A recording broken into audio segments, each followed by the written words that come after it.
Welcome back to the show. Arsenal have just come away with a frustrating draw against Man City, and as always, an Arsenal result always sparks debate, and it's been raging these last 24 hours. Was it a point to be proud of? Was it another chance missed to make a real statement in the title race? To get into it all, I'm joined by Brenny and Nick, and I can't wait to get their takes on what it means for Arsenal going forward. But of course, before all of that, let's get into the intro. Let's go.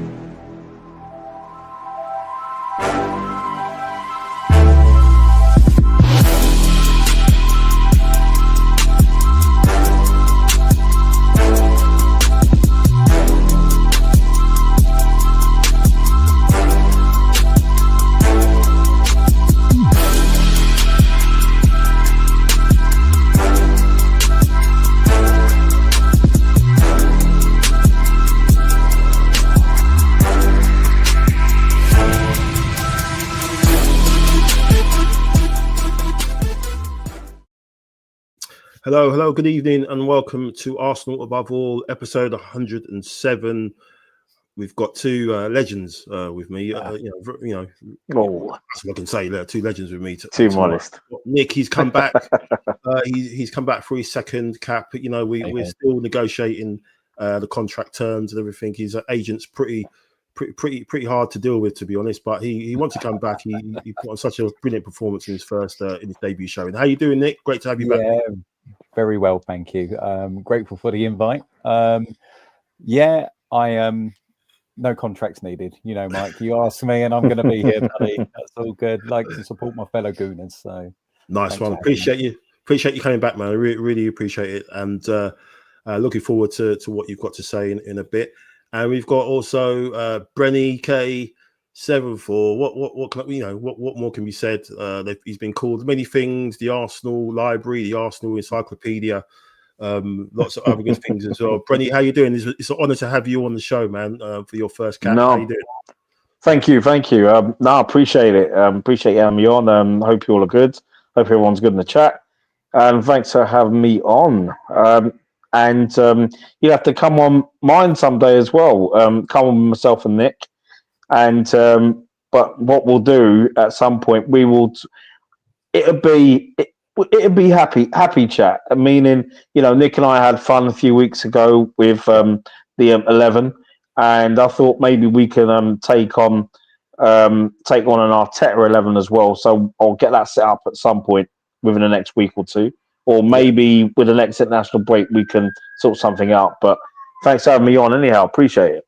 No, 100%. Look forward to doing that. That's gonna be fun. Something slightly different to what we normally do here. But no, I really appreciate you coming on and yourself again, Nick. Appreciate your time.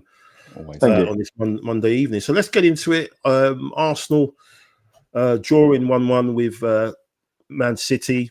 Frustrating kind of performance. Lots of ups and downs. Lots of stats that have normally come out. You know, City apparently recorded the lowest possession stats under Pep. You know, which was kind of wild in the time that he's been there.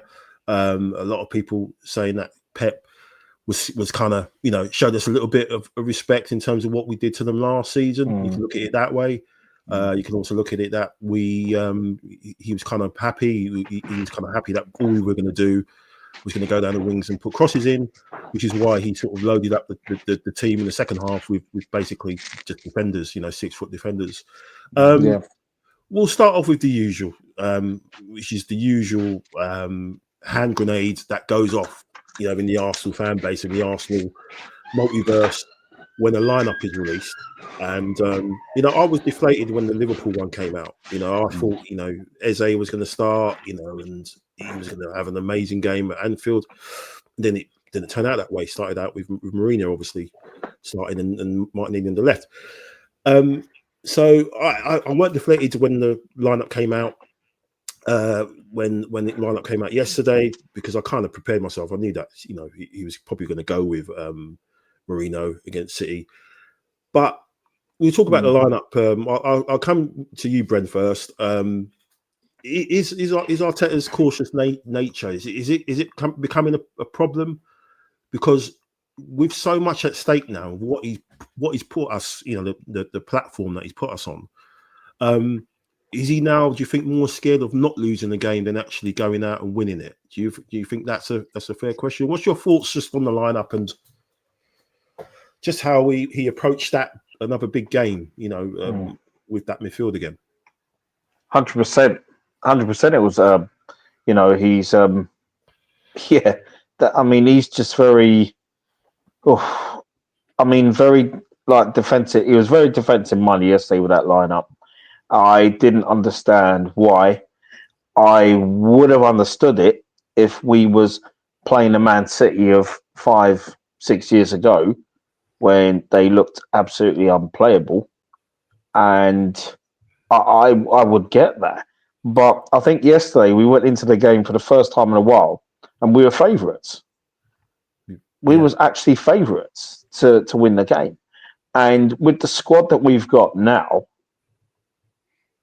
there was, you know, I woke up thinking, you know what, we've got the 11 to beat City. That was Sunday morning. We've got the 11 to beat City, and I had a feeling Mikel Merino would be involved. Now, I'm not knocking Mikel Merino's form for Spain. I mean, when he's playing, I mean, he plays in a world-class team, but I find that I still think for Arsenal, if you're going to play him somewhere, you have to play him in a 9, in my opinion. But obviously, we've got Gyökeres there. I was not happy. I actually thought we'd draw the game. Seeing that lineup, I thought we're going to draw this game. Whereas I said to Bobby before, if we'd have gone with a lineup that we wanted to see, then I said we would have won the game 3-1. But what Arteta's got us, he's got to stop this handbrake stuff and playing it safe, like he's playing it safe like he's Steve Davis, you know, in a snooker, because he always used to play it safe against, you know, and not, he should be wild like Jimmy White, you know what I'm saying? And that's what he needs to do, or even Alex Higgins. So he needs to, you know, take that handbrake off, cut these chains. I mean, stop watching Roots and Amistad and actually get it on and really, you know, and also, you know, just let these guys play, because he's now got a squad that can do that. And as much as I'm not his biggest fan, I'm not going to rant and rave about him today. You all know how I feel about the manager, but we want to see him do well. We want to see him succeed, and he's not showing me that right now. But we've said this already, haven't we? Where he needs to go back to 22-23 season with the defense he's got now. Oh my goodness me! If he goes back to attacking way we win this league, and we have to have that. Well, he has to have that energy now, to catch Liverpool. So yeah, I wasn't happy with the lineup, and favoritism as well has to go out the window. You know what I mean? Doesn't matter how you get on with someone. Business is business. Yeah. And you've got to go out and play against the best teams. You've got to play your strongest 11, in my opinion. Yeah. So yeah, totally agree with that. That's just my take on that. Yeah, I totally agree with that. Nick, do you think because of what's at stake, going back to some people say, when he took over, he was, there was lots of problems in the squad, lots and lots of problems. We know who those problems were. He got all those guys out. He's brought us back to the kind of top of the table, competing in the big competitions again. Is he slowly turning into a problem himself? After all of that, now that with the squad and everything, and what everyone's been, the narrative that we must win something, is that playing on his mind a little bit? Because people are saying, "Oh, it's only 5 games," but we kind of saw this the last 5 months of the season, bar the Champions League games, in the league especially. But what's your thoughts just on the lineup and just the message it kind of sent to everyone, attached to the club? I think that's a succinct point you make there about the message it sends. So overall sense of frustration, because, and just to put a caveat into this, how lucky we are that we've gone from the God's work that Arteta has done, from where we were fearing ties like this because we were being battered, to the point that we're disappointed about Anfield and now disappointed at home to City. And I feel like that lineup sent the message. I saw the lineup and I was like, that's too pragmatic. That is just kind of, we don't need to contain. We need to get at them. They just played on Thursday. And so I think Arteta fears losing too much at the moment. Whatever pressure has been placed on him, everything that you're saying about that echo chamber that must be around him, I think must play on him. I just looking at, even if you wanted to go CDM for CDM, I would have picked Miles over Marino, because Miles carries the ball forward. Yeah. I felt like, I don't want to dig out any player, but I felt like just putting that one name in that lineup, I didn't see how that was going to get the best out of Gyökeres. That was going to get the best out of release Madueke, or how that was going to improve us going forward. That maybe makes us a little bit more solid in defence, and that's not how we need to be setting up in these games. He's a bit like Tyson Fury in that first fight with Wilder, as I've said before. He's gone the first 11 rounds worrying about that right hand getting knocked out, and it wasn't until he was knocked on his arse and he realised, oh, 1 minute, I'm going to go on attack here. I've got nothing to lose. And he realised, hey, I can win this. It's almost like Arteta. That first half to second half was that fight. And all of a sudden, it was just kind of, but what does it say to the players? When you see that lineup, does that make them think, oh, can we win this? Are we trying to win it? I think it all seeps through, and he's got to be careful. When he joined, Arteta was limited by the squad. At this point, is the squad becoming limited by Arteta? He's done God's work. He's in danger of becoming the Spanish Southgate, as I've said before. And I think we just now need him to really incorporate this solid defensive foundation that he's created, coupled with how we know he can get a team to an attack. He brings that together, we win the title. Yeah, 100%. I mean, I've seen a lot of questions floating around after the game, and one of the questions was, would he have started Marino ahead of Odegaard? If the answer is no, then you can understand that Arteta is a coward for not starting Eze in midfield. Is that a fair question, do you think, Bren? Yeah, it is a fair question. And the answer to that is that even though I think he was reluctant to play Eze in the middle, in the number 10 yesterday, because he knew that a Marino in the 10 just wasn't working. It wasn't working at all for that first half. So it was no surprise that he went off in the first half. It's like the manager feels that he still needs to prove something with the Marino signing, and I feel Arteta has nothing to prove with the Marino signing because he came in last season. When we had the injuries, scored a few goals.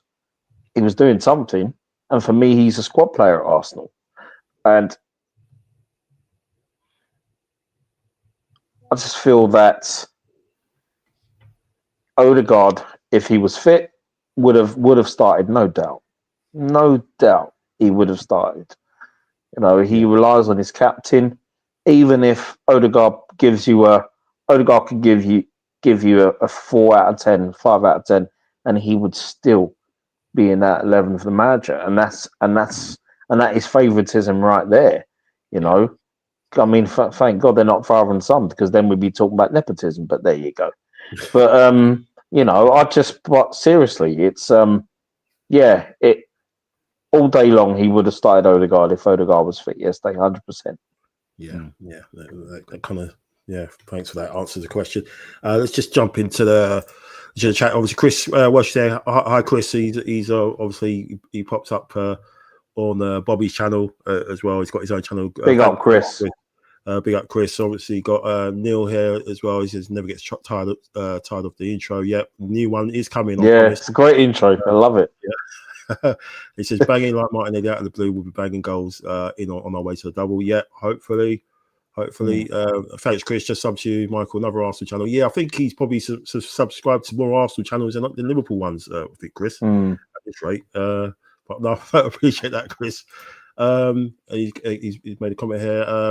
I'll tell you, having the players, it's like Arteta being an F1 McLaren car, but having the handbrake on.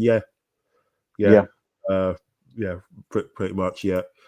Neil, Eyebrows has got nowhere to hide. That's his obviously nickname for Arteta. Yeah, it's squad good enough and versatile enough to go on the front foot, high line with intensity to hurt teams. We should fear no one. Yeah.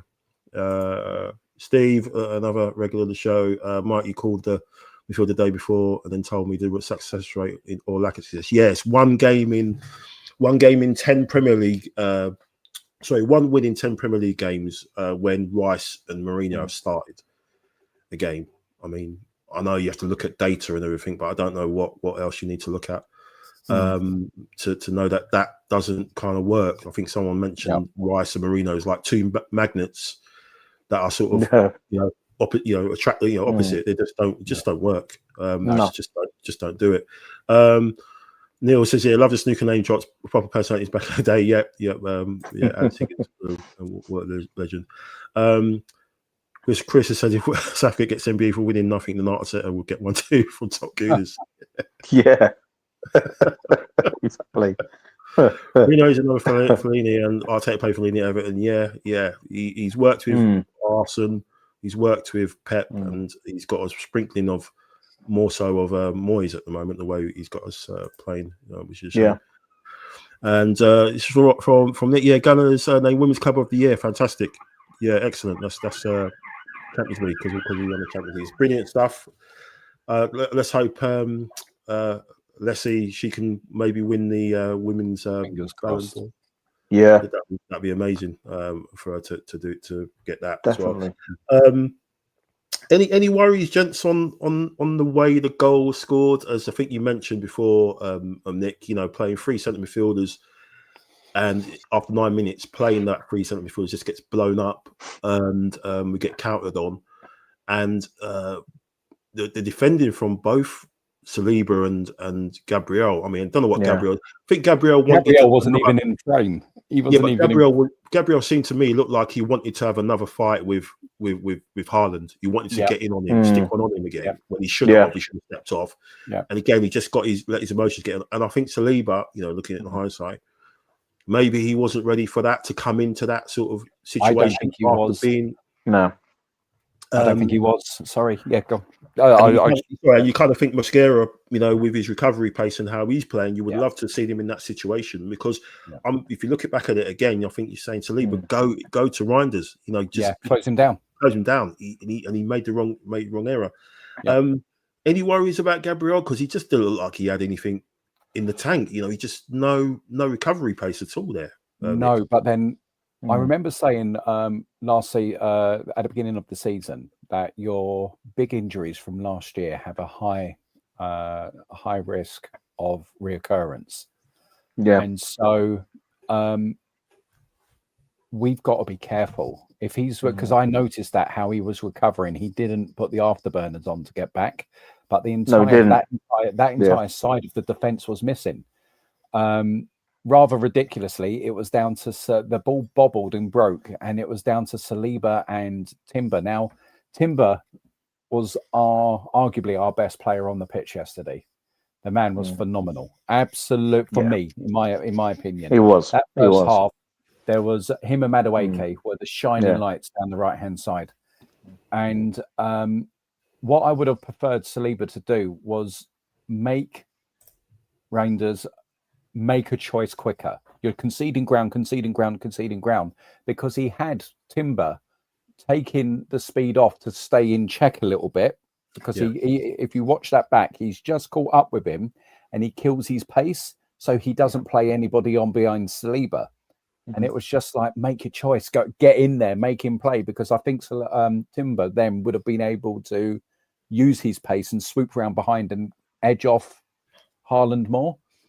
But then again, it comes back to bravery. It's a brave choice to leave out arguably what people call our best defender for the new kid on the block. That's a big call. And is he going to do that under this sort of pressure? And that's an issue, isn't it? And I think that's kind of it was we've overloaded in midfield, and we do get caught like this sometimes. It's a bobble, it breaks, something happens, it's a missed pass, an intercept, goalkeeper off his line. We saw it on the back end of last season a few times that we got caught out. Saliba giving away a professional foul and getting sent off where he was exposed. It happens time and again, and it's got to be that I noticed just in front of them, we've got Marino, Declan and Zubamendi, and particularly with Declan and Zubamendi, the communication isn't quite there. No. I think the language barrier is there, and I wonder if that's why Marino's on the pitch, to tell you the truth. To help Zubamendi with communication and movement and expectation. There's a little bit of me, I'm wondering if that's a part of it. But it was very frustrating for a defence like ours to concede a goal like that. It wasn't lost on me that Haaland targeted Saliba in the first half. Well, for the majority of the game, he put himself up against Saliba. If you think back to all of there was a few times he was up against Gabby, but the majority of it, he was constantly up against Saliba. So, I feel like that was another lineup decision with Arteta, personally. Yeah. What are you saying, Brendan? I mean, I agree. I thought the lineup, again, going back to the lineup, but I think, again, hindsight is a wonderful thing. I just think Mosquera's, just his recovery pace, the fact that, he's on form. And I just think, obviously Saliba was going to go back into the team. That's obviously a given, but I just think putting him in at that game, at that intensity, there's a stat that the two teams combined, the distance covered was 4 kilometers more than the highest in the league this year in second place, and 13 kilometers more than the two teams in third place. So yesterday, the teams literally ran their asses off. It was ridiculous, like in terms of intensity and the amount of effort they put in. So again, you're putting Saliba into that kind of situation when he's just come. He's obviously has had a dodgy ankle. He's come back in that sort of situation. And you're kind of saying, if that happens in the 60th minute, is he more used to the game, Bren? Rather than the first 9 minutes where he's got to make that kind of decision, where he's kind of cold, let's say. Whereas if it's later on in the game, maybe he does press Reinders. Maybe he is a bit more switched on. I was kind of worried, with the performances of a few people. I think Rice has not been at it at all this season. He just seems to be just running around, running marathons. And apart from his set pieces, he just doesn't seem to be functioning pretty well. And obviously we'll talk about Yorkers in a bit, but. Well, let's get on that. Let's get on that now. Obviously, he got a lot of stick, didn't he, from Henry last for the performance in Bilbao when he had that chance. Yeah. What was it? Yeah. What was it? He said obviously the not getting the touch right when he went through on goal. Yeah. And I'm petty, you know. I'm quite petty, and I'm kind of thinking, Thierry, only if your first touch was a bit better in 2006 when you went through, we might have had a star above our bag. Anyway, that's just me. That's just me. Anyway, but what's your take on Gyökeres and just the way? I mean, he had no shots on goal yesterday. I don't think we created a chance for him. There's a couple of balls that went across and it kind of deflected, went behind. Are you worried? Are you worried for him? Are you worried? You think it's just a matter of time? Okay, yeah, he scored 3 goals already, but I just think he looked a bit clunky yesterday as well. You're comparing him to Haaland, but what's your thoughts on just his performance yesterday and just how we don't seem to be getting the best out of him yet still, or does he need to do more? No, I don't think he needs to do more, and the reason why is because there were times where we've seen it already this season, not just yesterday, but where he's come in deep to get the ball, and I feel Gyökeres, I've got no worries about him. I think he will come good. I still think, regardless of what happens this season, I think he'll get 20 plus goals for us this season.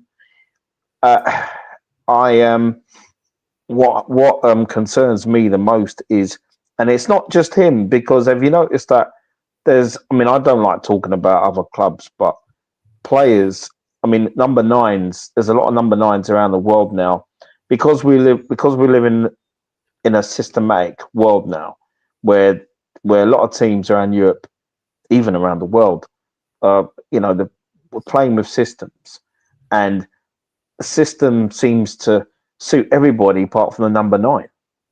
Right. Yeah. You know what I mean? It does. You know what I mean? With certain clubs, it does. So you have to. So basically, if you're going to do that, you're just going to have to. You're just going to have to. We're going to have to tweak something to get Gyökeres involved. I'll tell you what. For example, the goal against Forest, that was perfect in terms of that lovely ball, like 35, 40-yard ball from Galafiori, to Eze, squared it to Gyökeres. Perfect. We need to also this is where Eze comes in, because I think with Eze, if you've got Eze and Gyökeres, just think of the through balls that Eze will play, that will try and put in for Gyökeres. You know what I mean? Because I think for us, we're too. When it comes to wing play, it's always a case of, Saka could cut in and then bend that ball into the net, or it doesn't. How can I say this? It just, we've got, it's not difficult for manager, I should say, our manager, because that's all I'm concerned about, to find a way to get Gyökeres involved. They're talking about his touch, but there's times where I've seen his touch is a bit off, and there's times where I've seen his touch has been immaculate. So, I know we know he's played in English football before, never played in Premier League football, but look, he's only just arrived. It'd be hypocritical for us for anyone really to have a dig at Gyökeres when we could be having a dig at other strikers who've not hit the heights yet, like Sesko, and I say Sesko because we almost got Sesko. So and I look at someone like Sesko, and he'll start scoring goals. It'll come good, just as I think Gyökeres will. So I think we got to calm down on the Gyökeres thing, because he will score goals. And if we're allowed to play on Sunday, don't be surprised if he gets a brace against Newcastle. So I think everyone's just got to calm down with the Gyökeres thing. Yeah, totally agree. It just seems like it's an easy stick to you, to beat with. I can't remember what the term is. Well, he's at Arsenal, isn't he? So Arsenal, I mean, players always get stick. I mean, players have been getting stick at Arsenal since I was 3 weeks old. So there you go.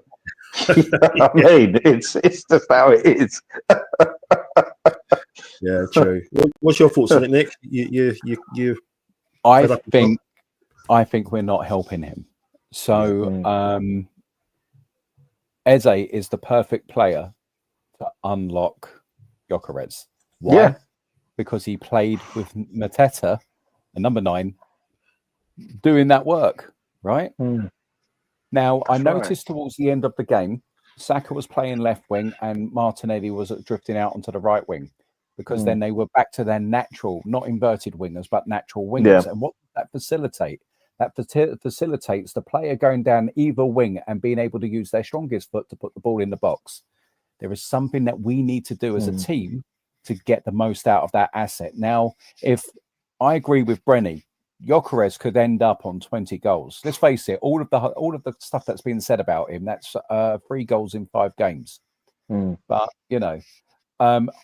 if he turns out to be a flat track bully, guess what? That's exactly what we needed. Because what teams do we struggle with traditionally over the last 3 years? It's the Fulham here, it's the Everton there, it's this, that. Your Brightons, your Bournemouths. Right, there we go, right? Newcastles. Absolutely. And if that means it's that team that he punishes, then we've got the right man for the right job. Now we've got to feed him. And that's it.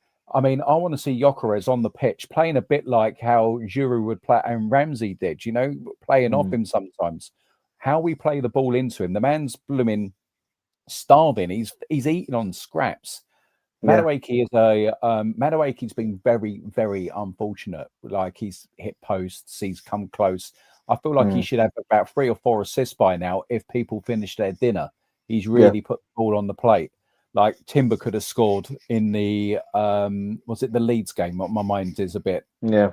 There was one where he cut the ball back and it was just and he got his, and that's happened a few times. And Gyökeres just needs to know your job today. Don't worry about everything else. We want you in that central channel, because there's a couple of times he's playing off the back post. And in that first half in particular, we had nobody in the right-hand channel to help Madueke. He was isolated on the wing. And we had 2 players. We had the left wing in Trossard and Gyökeres almost at the back post most of the time. And nobody in that sort of 8 position attacking the box to give him another option. Yeah. It's a systematic issue that we've got here. And at the moment, Gyökeres is the player that is suffering the most. It's not the player, it's the system. Can I just add, guys, as well as that, is even though I've only seen Gyökeres live once this season, and we've seen it as well on the screen, where if you watch him off the ball, he does make the runs, but he doesn't receive the ball. And the ball is probably played out wide when he's making a really good run, getting away from his last man, trying his best to stay onside. You know what I mean? So he does make the runs. They've just got to feed him those balls. I agree, Brenny. And how many times it was like in that final part of in the second half, I was screaming at the TV. I was saying to my boy, and I left a voice note on our group chat. I was like, what they need to do is put the ball over the top. Yeah. And sometimes our forwards just need to drop off their man a little bit. Yeah. And those midfielders need to hit just something different, just to keep that defense on the toes. Because if you're threatening to do that, then that is going to free up wingers as well. Yeah. And we've got to be better at trying to play through the lines and over the top and give him something to fight for. Anything in that middle third of the pitch, we've got to, every so often, just stick it through. This obsession of keeping control of the ball is handbrake football. Sometimes you've got to take a risk. You've got to allow Eze to play that sort of ball to get a result. Gyökeres will come up with the goods. Yeah, I mean, you've touching on that. This is the goal, the equalising goal. Obviously, Eze with the pass, you can see Gyökeres is offside, but he's only offside because he made that run down the channel. Yes, and Saka had the ball and he played it side. You know, he went safe. He recycled it. Gyökeres kind of, you could kind of see his body language. It's like, again, they've just not found me again, and then he kind of just drifts, offside to where he is there. So you're right, both the goal, of the 3 goals that he scored, 2 of them were basically 2 quick balls down the channel. One was to release him, the other one was to release obviously Eze, and obviously he crossed it in. And so we have to kind of play to his strengths. We've just got to play the ball a little bit quicker around the corner a bit when we get the opportunity to. And that picture shows as well. Saka's on the left and Martinelli's on the right. Yeah. I picked up on that because there are, Madueke.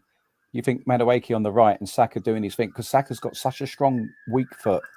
That he can still do that cut in and shoot.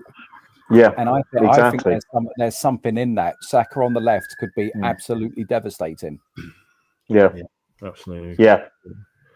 Let's just jump into more comments from we've got. Steve was saying, I don't think Gabriel was thinking Haaland was going to get the ball, so he didn't bust a gut to get back. Haaland only had one thought in his mind, which was why he's top striker. Yeah. AFC always thanks for AFC. the chat. This manager chooses to leave all our creative players on the bench against Liverpool and Man City in favour of controlling the game. This is not title winning mentality. Mentality is spineless. Yeah. It's just the feeling, like I said, the message it's kind of sent not just to the players, it's to the fan base, it's to the stadium. You just heard them murmurs during the game, and there was a moment when I think Mourinho had the ball in the first half and he lost it. Groaning, and you could just sense the whole crowd just getting on his back, saying, "See, what is he doing? What is he doing in the team?" Steve saying, Gyökeres needs service. Liverpool fans saying our team has been together 5-6 years, but we signed 8 players in summer, and most of the squad has been together from the COVID League title win. Some of them have. Arteta wants Gyökeres to fail so bad. We have a striker. Somebody starts 3 fridges. He's not. Yeah, he's not. I mean, he's not a favourite, is he? Gyökeres. For me, Gyökeres and Eze are not favourites to the manager, and he didn't want them, in my opinion. No, he wants Odegaard and Havertz. To win. Yeah. Fair play. Arteta needs to know and understand how to utilise players to their strengths and switch up the style of play. Also learn more about the game management and man management players. Yeah, he came out and said that no one complained about the playing the 3 in the midfield against Bilbao, and because we won. But we they weren't on the pitch when we scored. It was your substitutes that won you that game. I'm the same. I still think we have to adapt still, but there are blatant times where you can see we could feed Gyökeres and we don't do it, and you kind of think, what's that about? Don't they trust it? Do they trust him? He's not easy on the eye, but you kind of think, he's not a terrible. You don't score 100 goals in the league and then just you're not good enough, are you? Exactly. And yes, Steve, great shout out, about the switch of wingers. We've kind of heard, haven't we, that Saka might want, is angling to play on the other side. Let's see what happens if that happens. I'd be very surprised, because it's like Arteta's comfort blanket, isn't it? That right hand side with him and Odegaard on that side. He has where we've dropped, but that doesn't mean you don't want him to get service in a game like yesterday. You still want to create chances for the guy. That's the fundamental thing for me. He's not. We're not creating. We're not creating chances for him. And yes, we have to adjust, and he needs to adjust a little bit as well. But the fact that we just don't, he didn't get a shot on goal, or a shot in anger, really is not going to give him 3 or 4 chances a game, and then we'll have a proper discussion whether he's actually good or not. You can't do that. No. Guys, just quickly, what I was thinking was that, well, I know a few fans probably be thinking this, but with the fact that Arteta has played under Wenger, and the fact that the one thing that has really impressed me about this manager over the years is how they fixed, and the coaches, how they fixed the defense right up. And we've got a quality keeper. Why not just revert back to type and play the football that we played under Arsene Wenger? Arteta knows it, and that would bring in, and that would bring in, say, that would bring more goals to like Gyökeres or anyone playing in at number 9. Revert back to type and play that fast, intricate football that we played, while we're still keeping it tight at the back. Yeah, and the opposition wouldn't even think about it.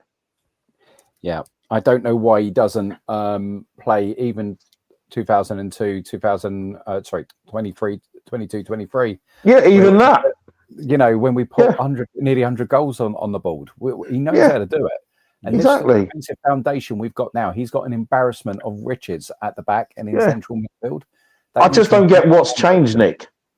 I just don't get what's changed. Seriously, guys, I don't know what has changed from that. Where, if it ain't broke, I just don't understand that. Do you think it's pressure?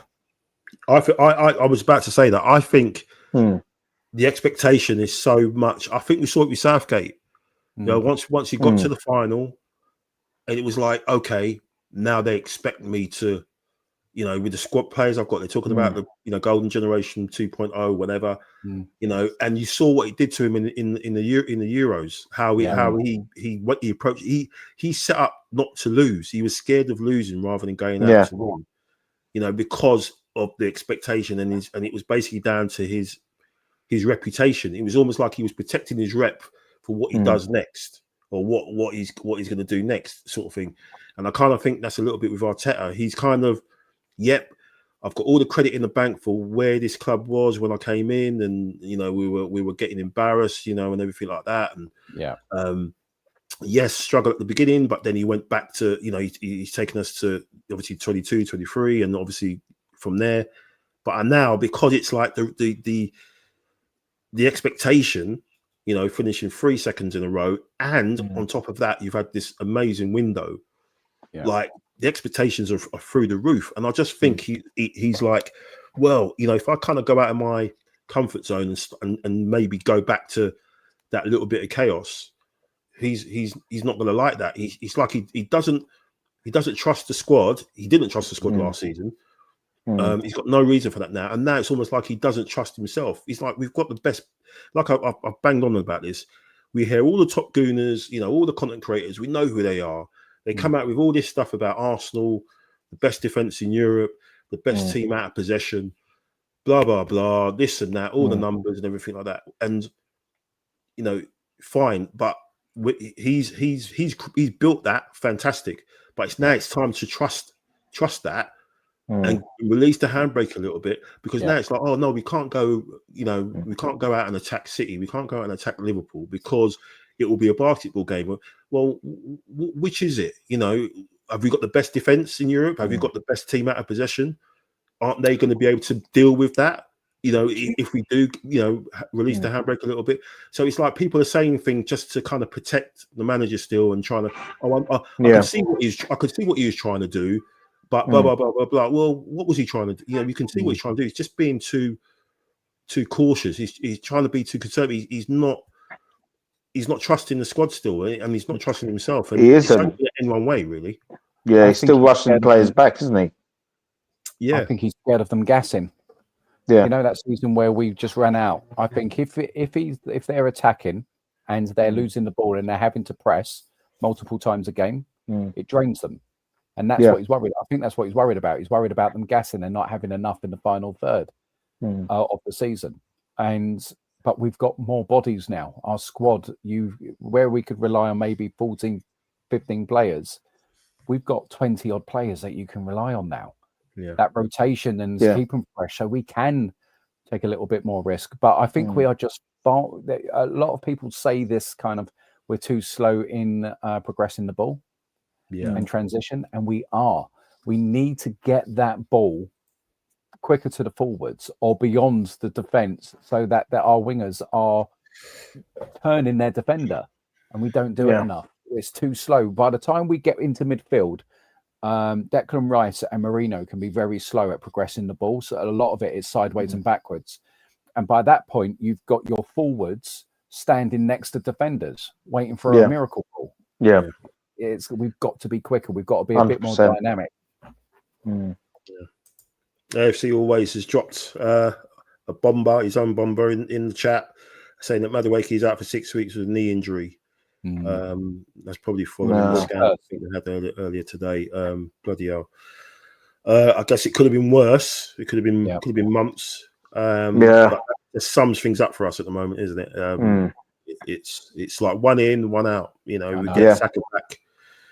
We get Saka back, and then another one goes out, and we seem to get an injury every game, and we seem to pick up an injury in training every week. I question the methods. It's true. I do. I question the methods. Are we doing the right stuff? Yeah. Are the players respecting the exercises to keep their bodies healthy? Yeah.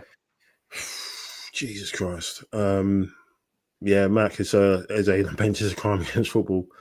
If Glasner was a manager, we would have won trophies year on year. Arteta is, as you say, too scared to lose and concerned about the other team. I thought that. As he always, do you think Arteta will start Max Diamond against Port Vale on Wednesday night? Don't forget it's a school night. I think he will. Might need a note from his mum. Yeah. Just as long as he's not late for the game because of detention. Yeah, let's hope so. Let's hope not.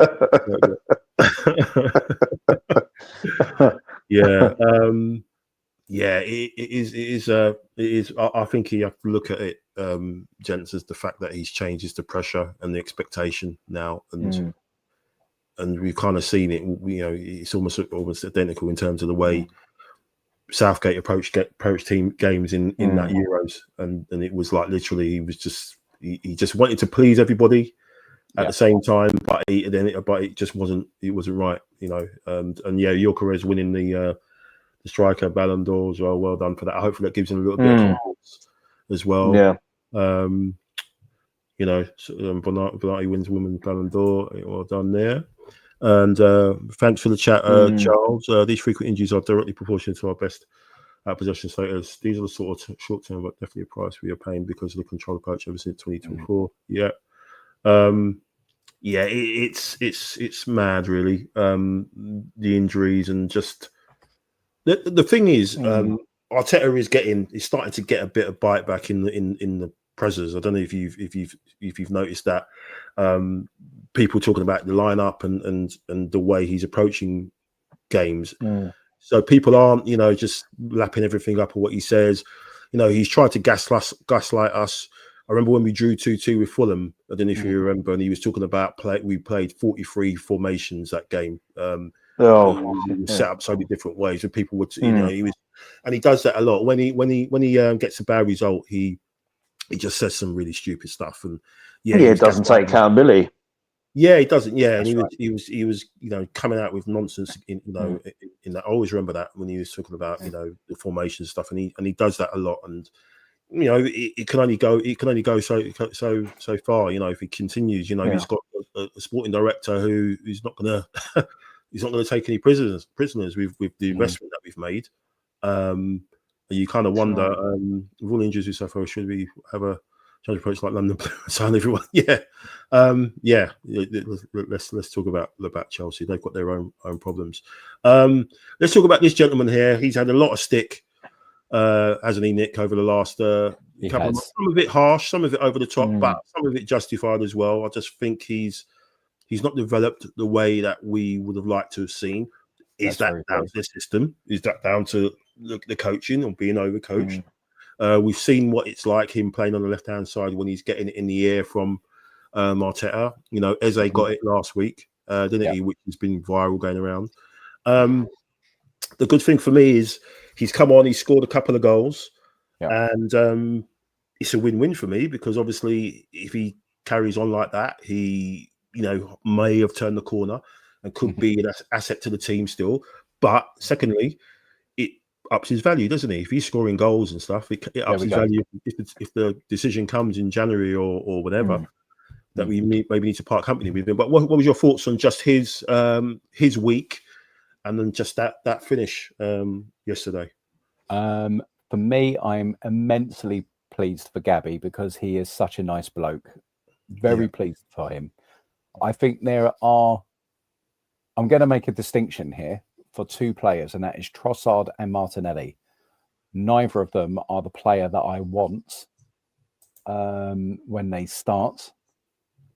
And I think that is because when they start, call it system Trossard, system Martinelli at the beginning of the game, when they're sent on, a finisher Trossard and finisher Martinelli, they are free of the system because they are being sent on with nothing else to make an impact. Yeah. It liberates them.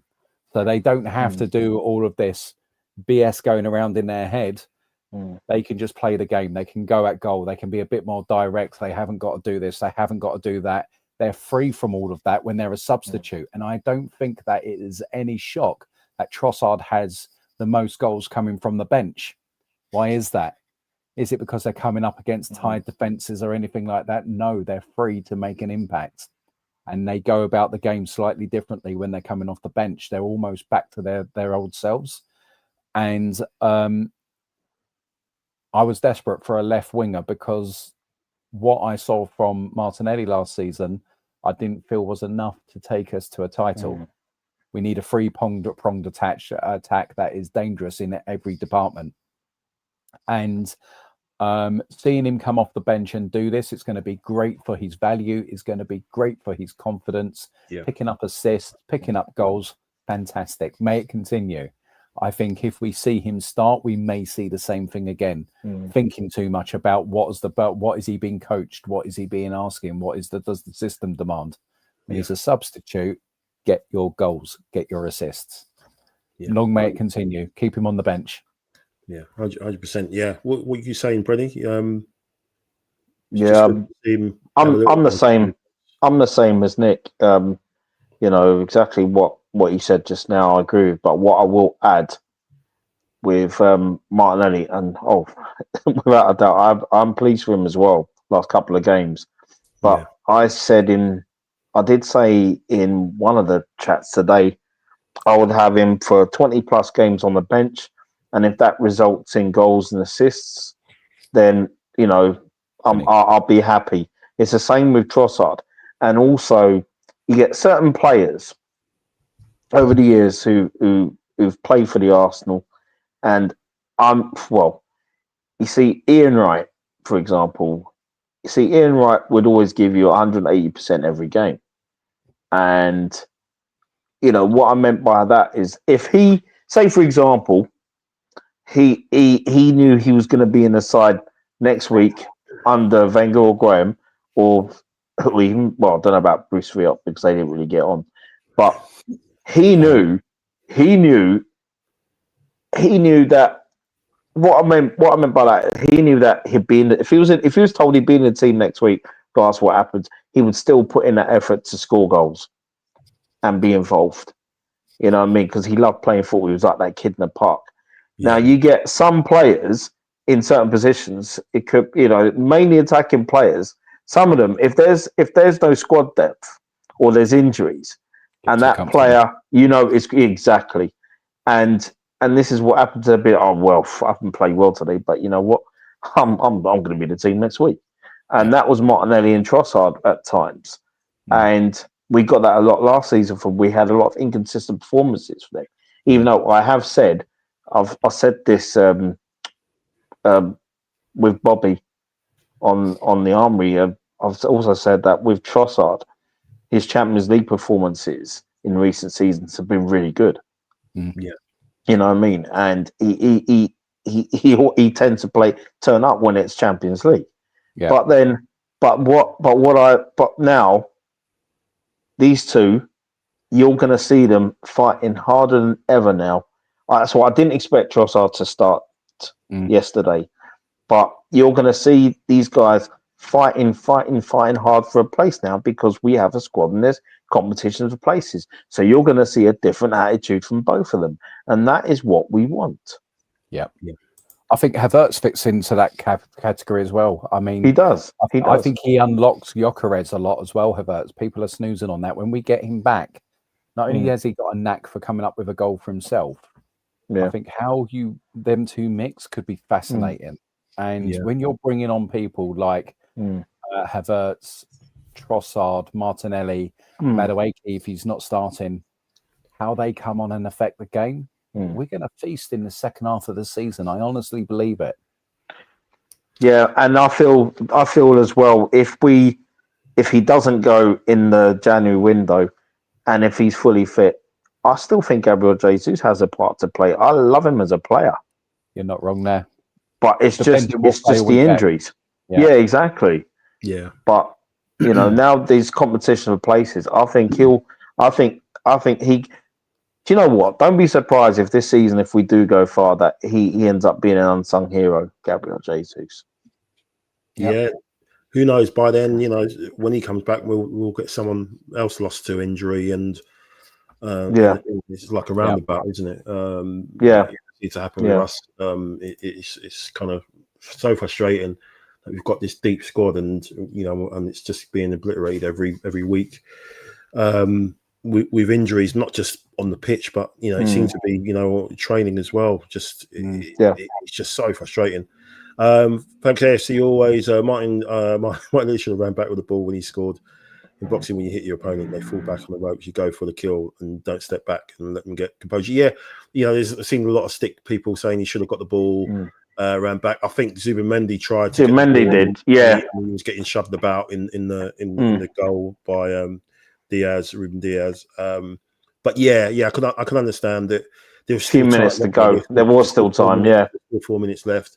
Yeah, people have too much to say about us, though, don't they? No matter what we do, people. I do get it. We could have got the ball back. Let's go for it. But people have too much to say about the Arsenal.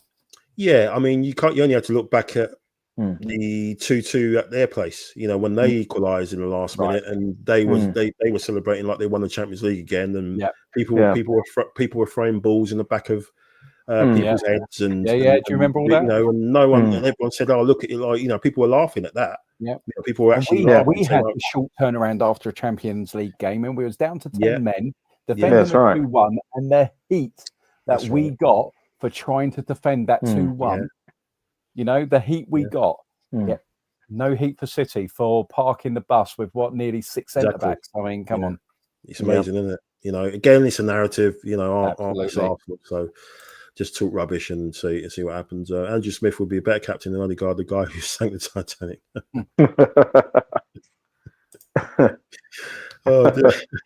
Imagine Martinelli making runs, probably supporting the left, knowing all the players come down the right when the main 11 starts. Yeah, I mean, he does. Yeah, he doesn't get any support down there. I mean, you only had to see Calafiore yesterday, and he was just he was just popping everywhere. Just a solid game. Yeah. He just reminds me a little bit of like a kid, an underage kid just running around trying to get a touch of the ball. Stay in position. Just get back there. Causing too much chaos. You just a hat trick. Yeah, you're standing on people's toes, man. Just get into a little bit of space and stuff. I can get it, but it's just a bit chaotic, and which is surprising with the way Arteta is. You'd rather his left back have freedom than a number 10. Right? How crazy? Because I was saying that to my boy. I was like, so many of our defensive midfielders and all defenders have got the ball around the box. I don't want to see them with the ball. I want to see the Ezes. I want to see the Sakas. I want to see my attacking players with the ball. I mean, yeah, it's mental, absolutely mental. Yeah, Pep parking the bus. Yeah, not seen that before, and you kind of got to take small kind of comfort from that. That we made them do that. Just a shame we didn't go out, meaning business, with a side, set up. First manager to go and beat 5 games against Pep. Yeah, he'll dine out on that, won't he? He'll use it as a reason. Yeah, well, that's why. I've got my tactics right. I didn't lose. I didn't lose to him. Again, he didn't lose. But he didn't win either. That second half lineup and how we went for it wins us the title. The first half doesn't. Which one do you want to be? Exactly. That second half, if that does that to City, what does that do to every other team in the Premier League?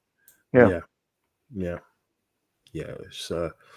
It's crazy. It's absolutely crazy. So before we finish, got Port Vale on Wednesday. You can kind of say you don't want to jinx it, but not as stressful, that one, and it should be a regulation. The B team, regulation win. That's crazy. We don't want no extra time. None of that. No one. I don't think there is. Well, there is no extra time. Straight to penalties. We don't want none of that business. Especially if Kepa's going to be in goal. We don't want that going on. I haven't got an issue with Kepa in goal as well. I mean, I think he's a very good deputy. Certainly better than Neto last season. Oh dear. Absolutely. What you thinking for that, gents? That's just going to be proper full rotation. You're imagining Gyökeres won't start that game. No. Probably go with Trossard maybe up front, maybe for that one. No, I would start Saliba. Okay, to give him more minutes. Yeah. I'd give Gabby a rest as well at the back. I'd give Mosquera. Oh, definitely give Gabby a rest. Ben White comes in. I mean, this is ridiculous. When you think about what that team, the players that need minutes that come in, it's ridiculous. It's going to be a ridiculously strong teim. Max Dalman with some youth. Yeah. Miles needs to go. I want to see Miles in midfield. Yeah, I was thinking that as well. But I'd love to see him on midfield. I'd love to see Miles in midfield on Sunday against Newcastle with Declan Rice in the 6. Yeah. You said nice balance that. They're not using him left back, so he's got to be a midfielder. We've got to start using the kid. Yeah. You kind of wonder what's happening there with Miles. He didn't seem like he had a really that great a pre-season. Just need to be a little bit off it a bit, getting caught a few times. Not shifting the ball too much, waiting to get contact, and then trying to buy a free kick if the touch isn't great. And I think after a while, football, isn't it? Yeah. I think for Miles, for me, he's not really been right. I feel since the second leg of the Champions League in that semi-final, he looked very nervous. He didn't have the best game. But it's going to be one of them things where that happened to Ashley Cole when we lost 6-1 at Man U way back, and then look what happened. That was the last worst game he had for the Arsenal. And the rest was history. So he just he'll come back strong. He does. Yeah. He'll be back. Let's see. Yeah, hopefully a straightforward win. I think so. I think should be. Yeah, straightforward win. Let's get into the next round. Hopefully avoid a Liverpool or a big team away, because they normally try and get us out at that competition as early as possible, don't they? Almost to win it. Yeah, exactly. Sure enough to do so. 100%. So let's hope that we can navigate that nice and comfortably on Wednesday, and then obviously look ahead to the game on Sunday against Newcastle. A nice warm welcome up there, as usual. I'm feeling good about that game. Dear. I know that sounds crazy, but we've just got to play football there, Nick. We've got. He's falling into this trap of let's go there and be physical. And having said that, I wouldn't be surprised if Mourinho starts again in that game, because he just wants him to be a presence in the air. Mike, why did you have to say that, Mike? You're on a timeout. No. I'm gonna remove myself from the stream for saying that. But, if he goes Saka on the left, Ethan Waneri in on the right, and Eze in the 10, for example, with Gyökeres, and you got Zubimendi and Rice, or Miles Lewis-Skelly and Rice, I'll be happy. Yeah, I'll be happy. I just think that's frightening. That's frightening. That is frightening. It is. You know what? I'd like to see him be a little bit more adventurous with this lineup. You can afford. You don't need to play that 2 defensive midfielders or 3 defensive midfielders. Exactly. One player can anchor. Let Miles come on as the left 8, because I think he will cook as the left 8. And let's just go for it. Let's just have a bit of fun. Newcastle are not the Newcastle of last season right now. No, they're not. No, in my opinion, they're not. But again, good shout there by Stephen Norgard as well. Yeah, Norgard's he'll play. He'll definitely play. He'll definitely play. He should play in the 6, shouldn't he? You don't need another one. You just need him there instead of Zubimendi, and then you go with Eze, and who else would go? Hopefully not Rice. I think he needs a rest. He's just been running around. Incappi's injured now, isn't he? I think so. He had a knock. So let's see if he But I you would go can- for a middle three, just thinking of rotation. Miles, Norgard, Ethan. Yeah. Because Ethan's a midfielder as well. That's good That would enough. work. yeah. That would work. That will go, and then it'll be like moving forward. Yeah. Max Dowman would probably start on the right. Yeah, that's who. Why not? Yeah, he's got options. We should be far too strong. You know, if you go there with the right attitude, which I'm sure they will, because obviously some will see this as an opportunity to get some minutes and get back in the side. I think that's probably why. Yeah. That's why some people have said Trossard started, because it kind of showed that okay, you've done some. You know, you've got 2 assists. You scored. You can, if you can earn yourself a way back into the team if you deliver numbers. You know, so if that's a pathway back into the team, if you do what you're asked to do, and you get your head down and you carry on, then there's a chance. So again, that will hopefully get the boys, you know, when we play, you know, on Wednesday, you know, going there with the right attitude and putting it to Port Vale, no messing about, and you know, get them in a good shape for the weekends, because we need to win that. We can't be getting another draw there. We need to get 3 points. But gents, thanks so much for your time. Really, really appreciate it. Thank you, everyone that's been in the chat. No, thank you. It's been having us on. A great chat. Thanks, Brenny, for your debut. You know, you're welcome, man. We'll do some ratings later, and you know, player ratings, and see how it'd be a 10. Thanks so much. Again, obviously, thanks for everyone for your comments. It's been really, really appreciative, and support and everything and stuff. It really means a lot. Lots to talk about as usual with Arsenal. It always is, whether it's a win, lose or draw. And let's hope we can get back on it Wednesday night against Port Vale, and that tricky one against Newcastle. Let's just go down there and try and play a bit of football rather than try and turn it into a little bit of a physical battle, because then we're playing into their hands again. We're worrying about what the opposition exactly, rather than what we impose ourselves. Thank you. Thanks for your time. Please like, share, and subscribe with your fellow Gooners, and obviously happy to have others on the show to talk about this wonderful club.